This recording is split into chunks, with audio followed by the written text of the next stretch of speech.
According to the Philippine Institute of Volcanology and Seismology, the blast occurred after magma and water collided in the volcano's main crater. The plump was accompanied by smaller emissions and volcanic earthquakes. The volcano's alert level has been increased to level 3 from level 2, with the highest being level 5. Authorities have also evacuated around 800 to 900 residents living in lakeside communities around the volcano. They were mostly fishermen and fish farmers who rely on the lake to make ends meet. Taal is one of the world's smallest active volcanoes. Despite standing at only 311 meters, eruption can be deadly. In 1911, an eruption killed more than 1,300 people. It erupted again in January 2020, displacing hundreds of thousands and sending ash cloud to Manila, causing the temporary shutdown of the main airport.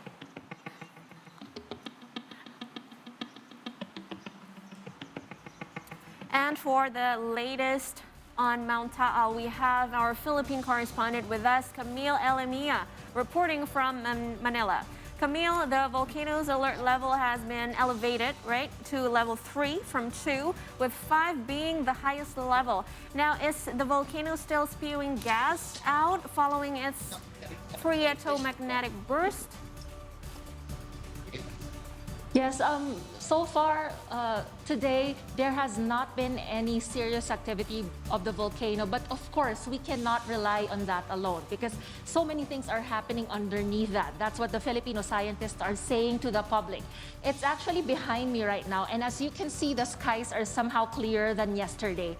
And around 9,000 residents have been evacuated. They are now staying in temporary shelters, mostly in public schools in the different towns in Batangas, the province of Batangas. And also where we are now, it's in the province of Cavite, which is around 45 minutes to the Taal volcano. But we are situated at a highly elevated place. So we can see the view, but we are not directly affected by it.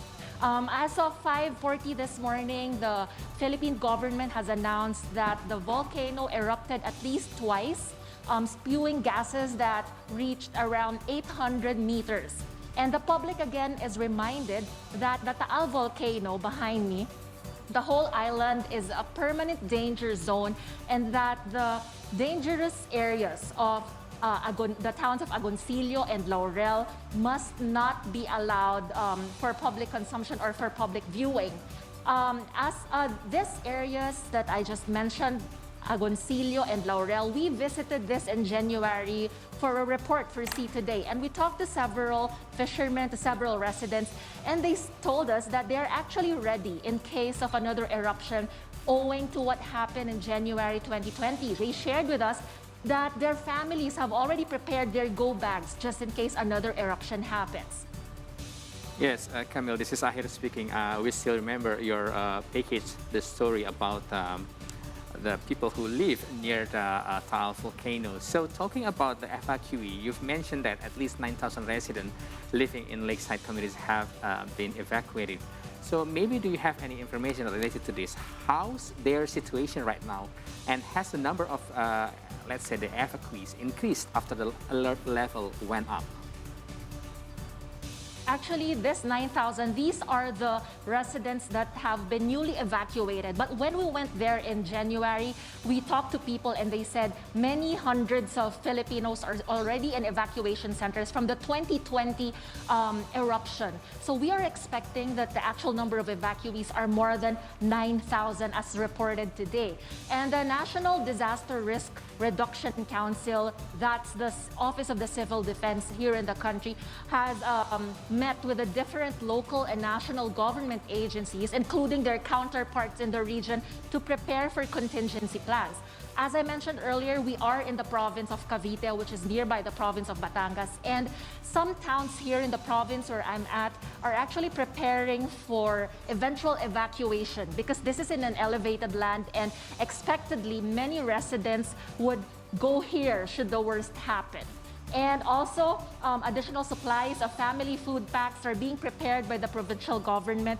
But so far, as we speak, there's no added number of evacuees. But based on our experience in the field, we are expecting that the total number of evacuees is actually more than 9,000 because of the carryover from the 2020 eruption.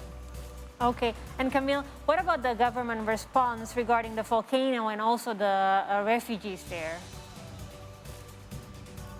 Right, so as I mentioned, additional family food packs are being sent to the evacuation centers, as well as sanitary things, and also face masks and alcohol, because we are still in the middle of a pandemic, and that's what residents have been saying. It's unfortunate that in January 2022, or rather 2020, just months before the lockdown in the Philippines, they experienced the biggest eruption of the volcano. And now, in the middle of a pandemic, still another eruption.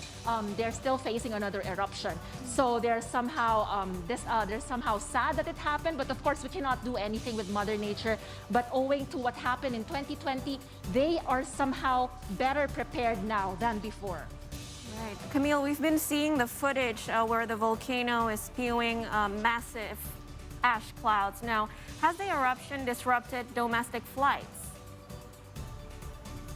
So far, the flag carrier, which is called Philippine Airlines, announced on their official website that there will be no cancellations yet.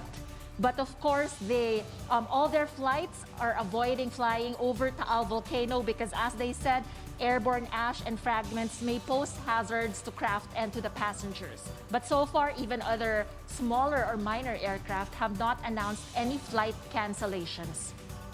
All right. Thank you so much, Camille, for the update. Please stay safe and stay healthy.